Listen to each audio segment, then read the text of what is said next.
Estão todas me ouvindo bem? Todos me ouvindo bem?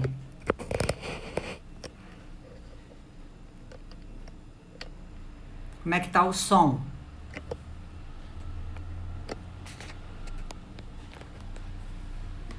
Cristina, Núbia, Carla.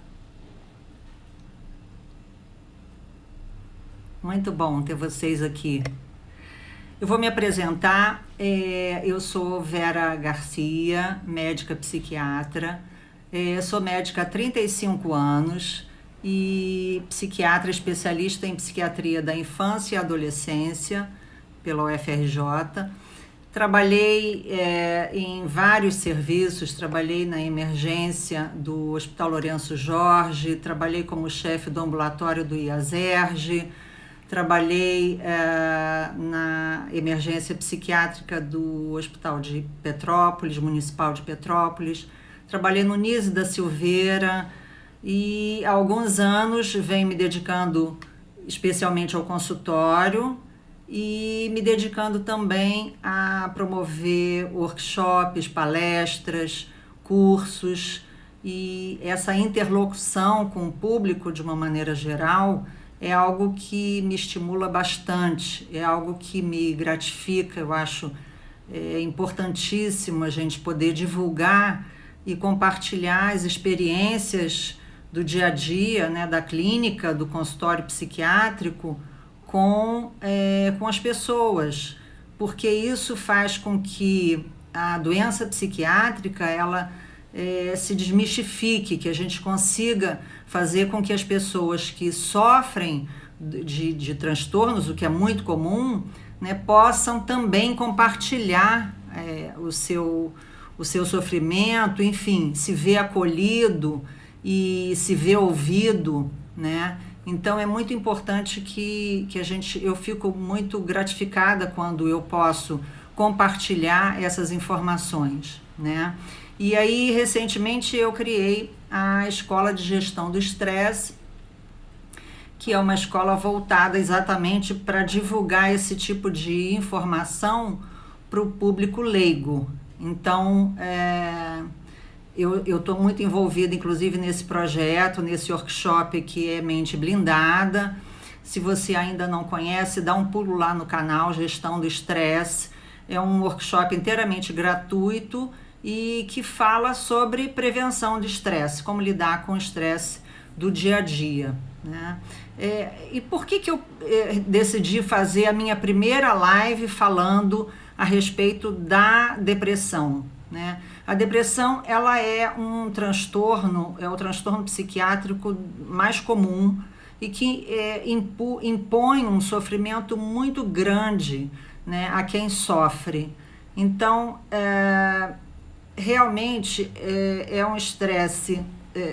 A depressão ela promove um impacto muito grande na vida das pessoas, né? Ela promove prejuízos tanto no trabalho, nas relações, no seu raciocínio, ela tira a energia e ela promove uma dor muito intensa, né? Ao longo aí desses meus 30 anos de experiência clínica e mais de 6.000 atendimentos, eu pude perceber que a depressão é um dos transtornos que mais causa sofrimento a uma pessoa. Eu já vi, inclusive, pessoas que estão passando por situações de doenças graves, como até câncer, e muitas vezes essa pessoa não tem depressão, então não tem o nível de sofrimento que tem um deprimido. Muitas vezes o deprimido não tem, algumas vezes não tem uma doença clínica grave, né? Mas tem um sofrimento muito maior. Então, é muito importante que a gente possa conversar sobre esse tema. Especialmente porque, além de ser um transtorno grave e impactante, ele é subdiagnosticado. As pessoas, de uma maneira geral, praticamente 50% dos casos não são diagnosticados, seja porque as pessoas não procuram o serviço médico ou porque, quando procuram, não são diagnosticadas. Às vezes as pessoas têm um pouco de vergonha de falar sobre o seu sofrimento, sobre os seus sintomas, e tem medo de ser estigmatizada, tem medo de ser medicada e ficar dependente de medicação, tem medo de ser excluída, e aí 50% dos casos acabam ficando sem o diagnóstico e, portanto, sem o tratamento adequado. Agora, é interessante a gente lembrar que a depressão, ela não é uma doença contemporânea. Hipócrates, por exemplo, já descrevia lá 400 anos antes de Cristo, né? Porém, a prevalência da doença, ela vem aumentando ao longo dos anos. E no Brasil, a prevalência da depressão, ela é de 12,6%. E para aqueles que têm doença crônica, chega a 25%, sendo que então é o transtorno psiquiátrico mais comum na população geral. Dados recentes da OMS revela que nós somos, por exemplo, o país mais deprimido, né, com mais pessoas deprimidas na América Latina. E, enfim, são vários fatores que contribuem com isso, e o fato é que a maioria, ou pelo menos metade dessas pessoas, ficam desassistidas. Por isso a importância da gente divulgar, da gente conversar sobre depressão, porque em torno da gente, seja amigos, familiares ou nós mesmos, em algum momento podemos apresentar esse quadro, a depressão, né? E o que acontece? A depressão, ela é 2 vezes mais frequente em mulheres do que em homens, né? É mais comum em pessoas que não têm relacionamentos interpessoais mais íntimos, e os estudos mostram que que não há uma correlação entre o nível socioeconômico. Então, tanto pessoas de áreas rurais ou de áreas cosmopolitas, ou pessoas que têm um nível econômico maior ou menor, a depressão não faz essa distinção. E aí, quando a gente fala de causas da depressão, as causas são inúmeras. Existem vários fatores que estão envolvidos ali na etiologia da depressão. E são fatores biológicos, fatores psicossociais. Esses fatores biológicos podem incluir fatores genéticos também, e fatores psicológicos. E aí vem um dado muito importante, porque esses estressores psicossociais, que são uma das causas da depressão, eles atuam tanto provocando a depressão, como também perpetuando a condição. Daí a importância de se administrar essas condições psicossociais que envolvem a depressão. Então, se você tem interesse em saber desse tema, e a gente vai conversar um pouco mais aí ao longo da live, fica até o final, que a gente vai esclarecer vários dados. Claro que nós não vamos esgotar o assunto hoje, isso é um assunto muito vasto, mas eu vou dar alguns dados atuais sobre o que é a depressão e como se manejar a depressão. Então, vamos lá, continuando, nós sabemos, por exemplo, que o estresse, ele envolve a ativação de um sistema chamado sistema hipotálamo, hipófise suprarrenal. E em 50%, por exemplo, dos pacientes internados com depressão, há uma maior atividade desse eixo hipotálamo, hipófise suprarrenal. Então, o estresse, ele realmente está muito relacionado à depressão e vice-versa. Então, o manejo do estresse é muito importante, tanto para prevenir a depressão, como para melhorar a evolução daqueles que já estão com o quadro. E aí, dentre os fatores biológicos que estão envolvidos na causa da depressão, os mais conhecidos, eu acho que muitos de vocês já ouviram falar, envolve o sistema serotoninérgico, mas também envolve sistemas de outras catecolaminas, como dopamina e norepinefrina. Existem também outros elementos que a gente vai citar só para ilustrar, né? Para que, de uma maneira geral, também as pessoas saibam que não é um evento abstrato, é um evento que envolve fatores biológicos. Então, elementos como GABA e glutamina também estão envolvidos aí nesse complexo sistema, né? E existem atualmente estudos que revelam que processos inflamatórios também estão envolvidos na etiopatogenia da depressão. Esses estudos estão em curso e há já bastante evidências sobre isso.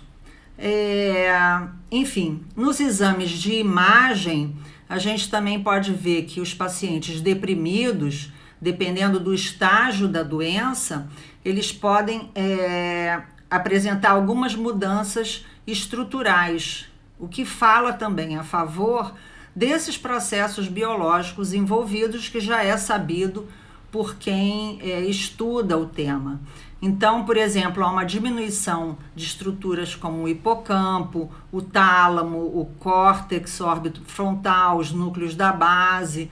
E é interessante a gente notar que, com o tratamento, essas estruturas voltam ao seu tamanho normal. Então, o tratamento medicamentoso, ele contribui para uma neurogênese, ou seja, a perda neuronal que houve durante o processo da doença, ela é revertida à medida que se faz o tratamento medicamentoso. Isso é um dado bastante importante, né, que nos dirige para o tratamento adequado. Então, conhecer o envolvimento desses sistemas conduz ao tratamento medicamentoso adequado, que a gente vai falar aí no decorrer da live, né?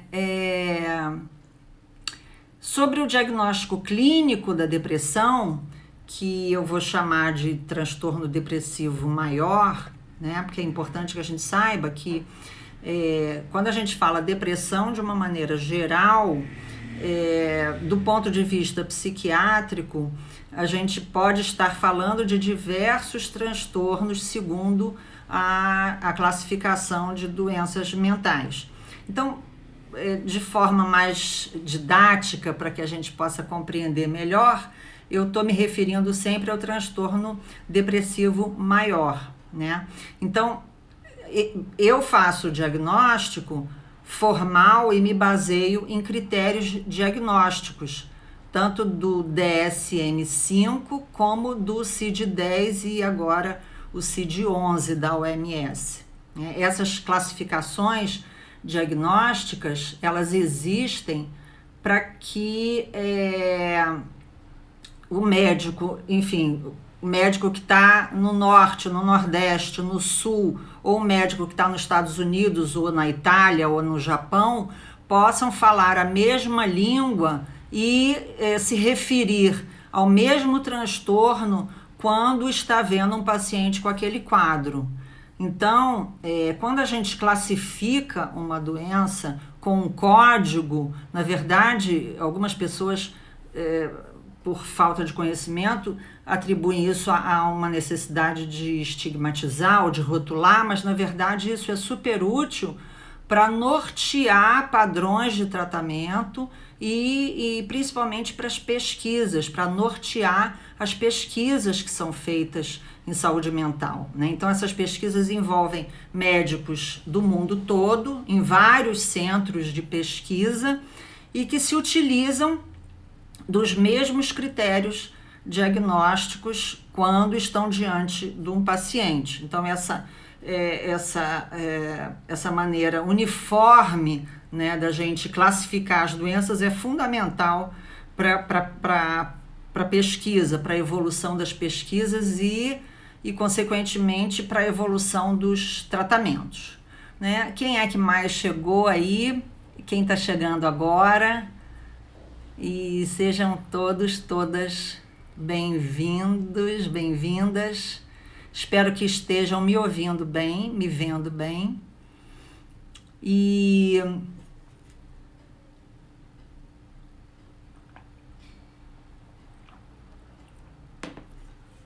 continuando aqui a respeito, então, do diagnóstico, quais são os principais sintomas? Eu acho que muitos de vocês até já têm mais ou menos uma ideia, mas eu quero chamar a atenção para algo que, é claro, uma pessoa leiga não tem esse tipo de informação. Como é que a gente faz um diagnóstico em psiquiatria? O diagnóstico psiquiátrico é um diagnóstico dimensional. Por exemplo, uma tristeza não é uma depressão. A tristeza é um dos sintomas da depressão. E para que a gente faça o diagnóstico da doença, é importante que haja intensidade, frequência, continuidade. Então, um sintoma isolado não significa uma doença. Então, é muito importante a gente entender isso, né? Porque também, por exemplo, um desânimo é uma depressão? Não necessariamente. Você precisa avaliar todo o quadro, todos os sintomas, a história, a persistência, a intensidade e a duração dos sintomas. Então, quando a gente fala de depressão, quais são os principais sintomas para que a gente possa classificar como uma depressão, um transtorno depressivo? Então, são vários sintomas principais. Então, seria o humor deprimido, isso a maior parte do dia, por quase todos os dias, isso se repete para todos os outros sintomas. Perda de interesse e perda de prazer. Então, muitas vezes a pessoa fala, aquilo que eu gostava de fazer, eu já não quero mais, não tenho vontade de sair, não tenho vontade de ler, não tenho vontade de ver um filme, né?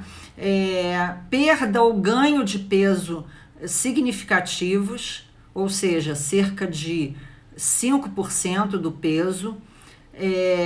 Insônia ou hipersonia, ou seja, ou a pessoa não tem sono ou tem sono demais ao longo do dia e à noite não dorme, ou então passa o dia inteiro com muito sono.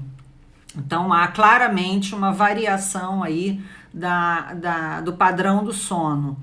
Retardo psicomotor ou agitação observado inclusive por outras pessoas.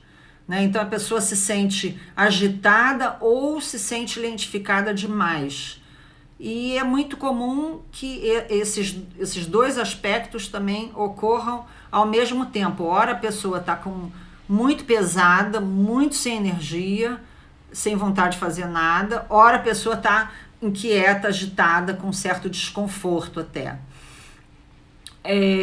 Sentimentos de culpa e inutilidade, esses sintomas são extremamente comuns, né? A pessoa se sente culpada por tudo que acontece com ela, com familiares próximos, com amigos, e há um pensamento persistente sobre isso, e de inutilidade, que vem acompanhado de uma falta de autoconfiança, uma baixa autoestima, uma indecisão. É muito comum a indecisão, que também é fruto desse estado depressivo, e pode ser até delirante, né? A pessoa pode sair um pouco fora daquilo que é o padrão para as pessoas que convivem. Diminuição da concentração é muito comum. É muito comum a queixa, por exemplo, de falta de memória, né? O paciente deprimido dificilmente tem boa memória, é impossível, porque há uma baixa de atenção, e se você não tem atenção, se você não foca num determinado evento, é muito difícil, você não consegue apreender aquilo que você está fazendo. Se você não consegue apreender, não tem memória sobre aquele evento. Isso é muito comum acontecer na depressão. Inclusive, pessoas achando que, pessoas, por exemplo, que têm mais de 40 anos, começam a achar que estão com um quadro demencial, né? Porque estão com alteração de memória. E pensamentos recorrentes de morte, ideações suicidas, planos de suicídio, né? E às vezes, em casos mais graves, a tentativa de suicídio. Então, todos esses sintomas, como eu falei, eles devem ocorrer de forma persistente, de forma intensa e contínua. E precisa ter uma duração de pelo menos 2 semanas. É muito importante que esse aspecto. Então, não é um dia ou 2. É exatamente a persistência, a intensidade, a duração desses sintomas em conjunto que fazem com que a gente pense nesse diagnóstico, né? Agora, existem algumas doenças clínicas que concorrem com depressão.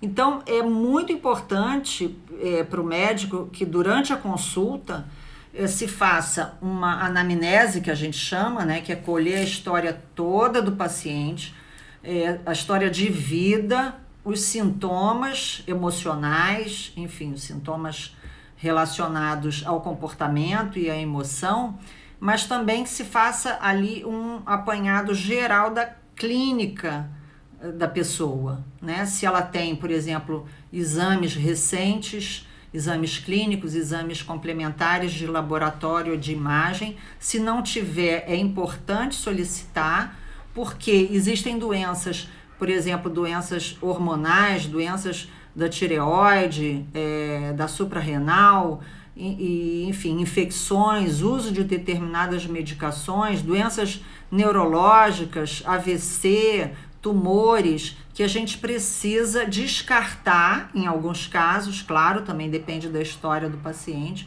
mas é importante descartar para que você possa fazer a condução adequada daquele quadro, né? Então, pedir exames de sangue, de urina, exames de imagem, em alguns casos, é bastante importante. Por isso, que a gente sempre chama atenção, não é questão de puxar sardinha para o lado do especialista, mas é importante que você vá ao psiquiatra. Se você tem sintomas emocionais e de comportamento, é importante você procurar o médico psiquiatra, a médica psiquiatra, porque são especialistas que se dedicam ao estudo dessas doenças e estão preparados exatamente para fazer um diagnóstico mais correto. Porque você está com depressão não se resume a você, eu estou triste, eu não estou me sentindo muito bem, estou chorando e tal, aí você vai em outro especialista, o especialista muitas vezes não sabe, às vezes, né, manejar a dosagem da medicação, não sabe fazer um diagnóstico diferencial, e aí a condução do caso não fica... não tem um desfecho tão favorável, né?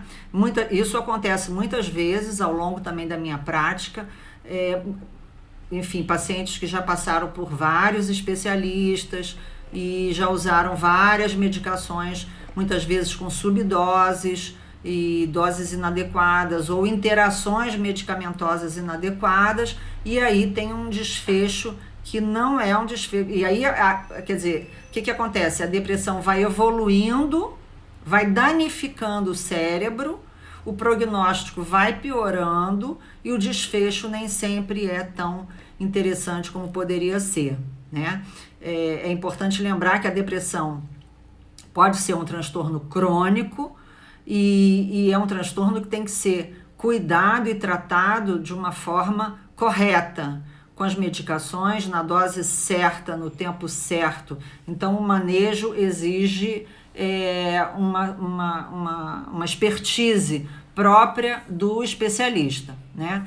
Então, o tratamento ele deve incluir psicoterapia, farmacoterapia, e o manejo ele deve ser, como eu estava falando, bem criterioso, né? Usando doses adequadas pelo tempo recomendado e deve usar também as doses. Por exemplo, eu vejo muitas vezes o paciente está usando uma dose muito pequena, né? Então, existem faixas terapêuticas.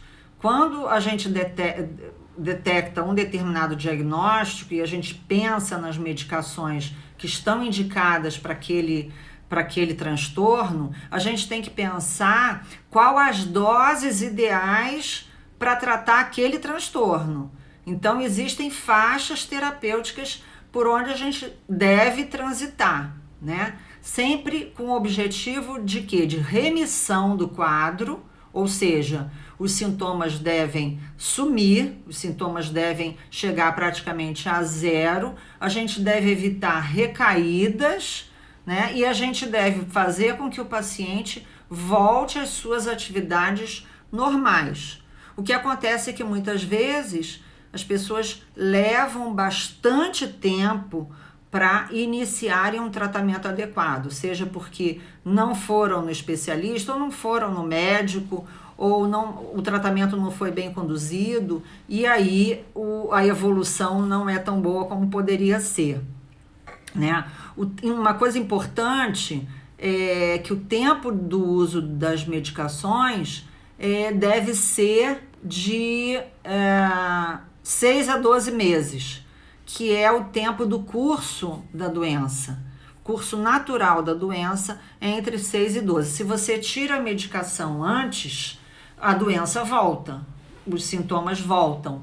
Por isso é importante a gente obedecer aos prazos. Lembrando que existem depressões que são crônicas e que exigem, assim como hipertensão, diabetes, exigem o tratamento a longo prazo, como várias doenças crônicas, né? E retirar a medicação antes pode provocar a volta da doença e pode provocar, inclusive, um mal-estar, enfim, pode provocar um desconforto muito grande. Por isso é que a retirada também deve ser feita com bastante cuidado, com critério, né?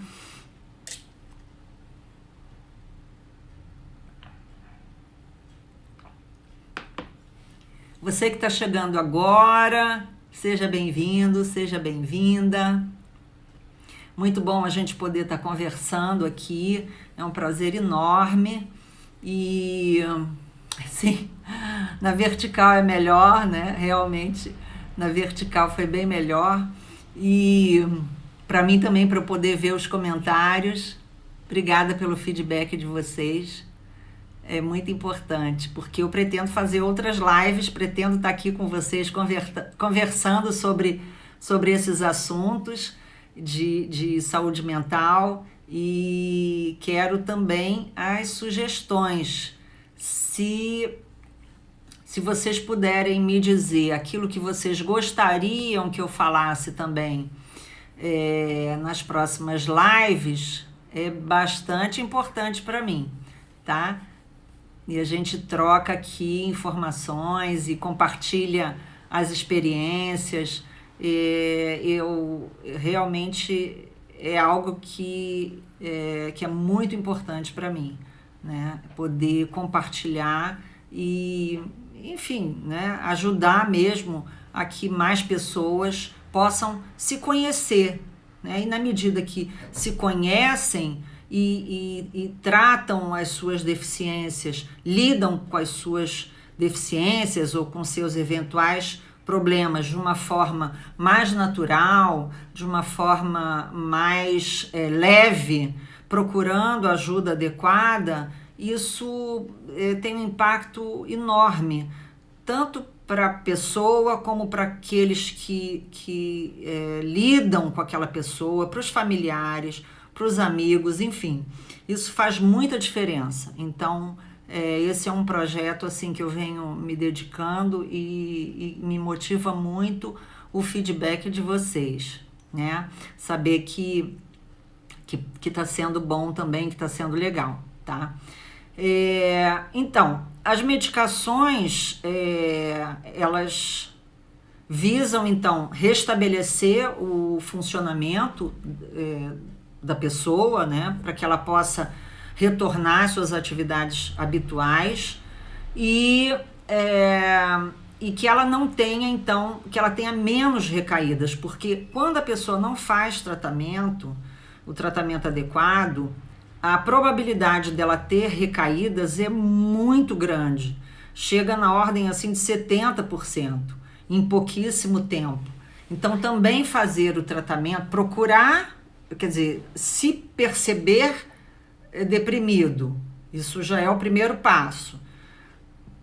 Ou pelo menos desconfiar a ponto de procurar o especialista. Iniciar o tratamento, isso já faz toda a diferença, inclusive no curso da doença. Então, as medicações, elas geralmente incluem os antidepressivos, como muitos de vocês sabem, né? Muito falado.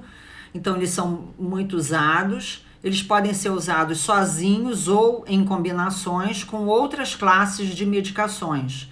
Então, inicialmente, você pode fazer um antidepressivo com ansiolítico, você pode até usar uns antipsicóticos em doses baixas, dependendo do caso, indutores do sono e, enfim, indutores do sono podem ser muito importantes porque a alteração do sono, a insônia, ela prejudica muito o humor. Então, se você também começa o tratamento e as medicações levam em torno de 4 a 6 semanas, existem medicações atualmente que já fazem efeito mais rapidamente, mas geralmente em média de 4 a 6 semanas para a gente realmente ver um resultado. Até ali é importante fazer o complemento com ansiolíticos, dependendo do quadro. Os antipsicóticos em doses baixas podem ajudar também, e os indutores do sono para regularizar o sono, porque com insônia não há melhora do humor. Então é muito importante que pelo menos durante um período curto a gente possa utilizar esse tipo de medicação, né? Então, ao longo do tratamento é muito importante também. Eu sempre digo para os meus pacientes que o atendimento, ele não se resume só ali à consulta, né? Ele se estende durante todo o tratamento e por todos os dias. Então, eu sempre também me coloco à disposição através do WhatsApp, enfim, telefone, para que caso a pessoa tenha alguma dúvida, ela possa se comunicar, né? Porque esse processo de tratamento é um processo que eu chamo de meio alquímico. Você tem que regular ali doses, regular complementos. Muitas vezes a gente é obrigada a associar medicações, tanto para reforçar o uso de uma ou de outra. Então, é importante também que a gente se mantenha em contato, né? Às vezes surgem alguns efeitos colaterais, alguns efeitos colaterais são mais comuns, como enjoo, ou às vezes uma sonolência, ou às vezes uma ativação, uma ansiedade. Tudo isso tem que ser manejado, porque é um processo de ajuste, e nesse processo de ajuste, o paciente que já está deprimido, ele se sente inseguro, ele precisa ter uma orientação. Então, o tratamento ele deve incluir também esse suporte diário até que a pessoa saia da crise, né?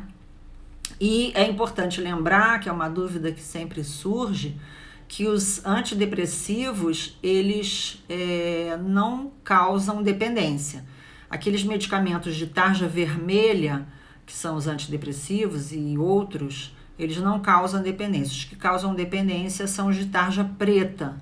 Por isso, são medicações que devem ser usados de forma intermitente ou por períodos muito curtos, porque mais do que 2 ou 3 semanas de uso contínuo pode levar à dependência. Os de tarja preta. Os de tarja vermelha, que são os antidepressivos, não levam à dependência. E existem outros tratamentos também destinados àqueles pacientes graves ou refratários às medicações, como a eletroconvulsoterapia, que é bastante eficaz, embora haja aqui um certo receio, né? A eletroconvulsoterapia foi muito, enfim, houve uma questão aqui no Brasil com relação até ao uso de choque, de eletrochoque, isso prejudicou muito, mas para quem tem uma depressão muito grave e não pode tomar medicação ou não responde à medicação, como inclusive pacientes grávidas, né, a eletroconvulsoterapia tem resultados excelentes. E estimulação transcraniana e uso de outros psicotrópicos que estão aí chegando, como a cetamina, que tem um resultado bom, mas que ainda exige uma certa observação, né? O tratamento psicoterápico mais indicado é a terapia cognitivo-comportamental, segundo os estudos, as pesquisas. Outras formas de terapia não são tão eficazes como a terapia cognitivo-comportamental para a depressão. Embora eu costumo dizer na prática, como assim a minha atuação é muito no consultório, é muito prática, né? Eu não frequento, não frequento a área acadêmica, que é uma área mais de ensino, mais só de teoria. Eu realmente estudo, né? Participo das pesquisas, estudo diariamente e participo de congressos, enfim, mas estou sempre me atualizando, mas a minha atuação é clínica, eu vejo o paciente, é o que eu gosto de fazer, então a minha experiência toda é ali na prática, e na prática a gente vê que alguns pacientes se beneficiam de várias formas de terapia, de outras terapias, então embora não estejam ali como indicados pelas pesquisas, se o paciente se sente bem, se ele tem um bom vínculo com aquele profissional, com aquela psicóloga, com aquele psicólogo, e ele vê um progresso, eu acho que é válido. Sempre com uma reserva, com observação, mas é sempre válido. E, enfim, nós estamos terminando a live de hoje sobre depressão. Mais uma vez, eu agradeço muito, muito a presença de todos aqui, de todas. E eu gostaria só de lembrar, né, que esse tema de depressão é um tema muito vasto. E a gente pode, inclusive, voltar a conversar sobre a depressão nas próximas lives, né? Mas eu gostaria de ressaltar a necessidade, a importância de se pedir ajuda quando se está sofrendo com um sintoma de tristeza, com baixa energia, sem vontade de fazer nada. Eu acho que cabe a quem sofre lutar pelo seu direito, né, de um tratamento, de um cuidado, de uma ajuda adequada. Porque quem não está sofrendo, quem não tem depressão, para quem não tem depressão é muito fácil dizer, isso aí é bobagem, isso é frescura, isso aí vai caminhar, vai viajar, vai passear, vai fazer um exercício. É muito fácil para quem não sofre de depressão, para quem está de fora. E o que eu vejo é que a quantidade de pessoas que se privam de uma ajuda porque os familiares às vezes também não apoiam e minimizam ali, né, aquele quadro, ou negam por uma dificuldade mesmo de lidar com doença. Ninguém gosta de lidar com doença, de uma maneira geral, as pessoas querem negar, né, essa condição que é da nossa natureza. Nós adoecemos. A depressão é algo que pode ocorrer em qualquer indivíduo. Então, assim como outras doenças, a nossa natureza humana, ela implica nisso, né? São essas disfunções, seja no cérebro, seja no fígado, seja no estômago, no osso, na pele, enfim, nós apresentamos defeitos eventualmente. Então, quem sofre é que sabe ali como dói o seu calo. Então, por mais difícil que seja, não tenha vergonha, não tenha medo de pedir ajuda, né? E para aqueles que não sofrem de depressão, eu indico que ajude aquela pessoa a procurar um tratamento adequado, porque é uma doença como outra qualquer. Quando a gente está com qualquer doença, a gente procura um especialista. Quando a gente está com depressão, a gente precisa procurar a psiquiatra ou psiquiatra. O tratamento, ele, de uma maneira geral, é bastante eficaz. As pessoas conseguem voltar à sua vida normal, conseguem voltar a sorrir, aquela nuvem cinza sai e o sol volta a brilhar. Isso na maioria dos casos. Então, eu gostaria de deixar essa mensagem aqui para que quem sofre da depressão peça ajuda, procura o médico, e quem não sofre, que ajude aquelas pessoas que estão à sua volta, o seu amigo, a sua amiga, o familiar, enfim, o seu colega de trabalho, que não estigmatize, que não veja de forma pejorativa, mas ao contrário, veja como algo que é próprio da nossa natureza, né? E isso pode fazer toda a diferença. O impacto da depressão é tremendo, tanto no desempenho no trabalho, nos estudos, né? Quem é deprimido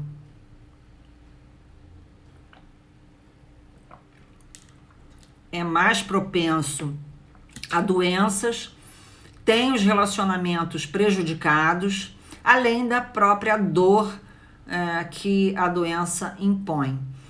Então, isso com o tratamento, né, isso se reverte. Normalmente as pessoas respondem no segundo mês, as pessoas já estão bem novamente. Só um aspecto que eu queria lembrar é que com a pandemia, né, a pandemia ela fez com que esse diagnóstico tenha aumentado aí em 3, 4 vezes.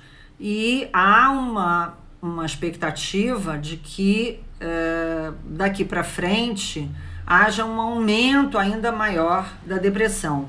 Isso porque as pessoas foram obrigadas, né, a conviver novamente, conviver diariamente com familiares, com filhos, às vezes filhos pequenos, enfim, pessoas que estavam desacostumadas até a conviver, porque trabalho, escola, faculdade, né, dividia um pouco ali o tempo, e a pandemia fez de uma forma forçada que as pessoas passassem a conviver. Além disso, eu vejo muito no consultório o medo do contágio, o medo da morte, o medo pelo futuro, né, de tudo que pode, né, vir aí pela frente, enfim. Todas essas expectativas, de certa forma, negativas, né, que são propagadas, fizeram com que esse diagnóstico tenha aumentado. E a própria doença, né, a própria Covid, alguns estudos mostram que há ali o vírus ele é capaz de ultrapassar a barreira hematoencefálica, que é a barreira que protege o cérebro, e as pessoas ficariam mais propícias também à depressão e à ansiedade. Isso tudo são estudos, alguns estudos já demonstraram isso e outros estão aí pela frente. De qualquer maneira, a ordem é procurar ajuda, é se tratar, né? É muito importante que a gente possa tratar, como eu falei anteriormente, das as nossas deficiências, das nossas doenças, daquilo que precisa de cuidado, e para que a gente possa tocar a nossa vida, para que a gente possa seguir com o nosso trabalho, com o nosso estudo, com as nossas relações, enfim, e seguir para ser feliz. Para isso, é fundamental que a gente encare as nossas deficiências, encare de frente, encare com coragem e de forma adequada. Aquilo que precisa tratamento, que tem tratamento, que está indicado tratamento, a gente não deve se privar dele jamais, tá bom? Um grande abraço a todos, obrigada por quem ficou aqui comigo até agora e eu aguardo vocês na próxima live. Lembrando que se você ainda não se inscreveu, se inscreve no meu canal lá no YouTube. Está sendo feito com muito carinho o workshop Mente Blindada, como transformar o estresse em proatividade. Também é uma forma de prevenir crises de depressão e ansiedade. Tá tudo lá, tá bom? Um abraço, um beijo grande para vocês, até a próxima live.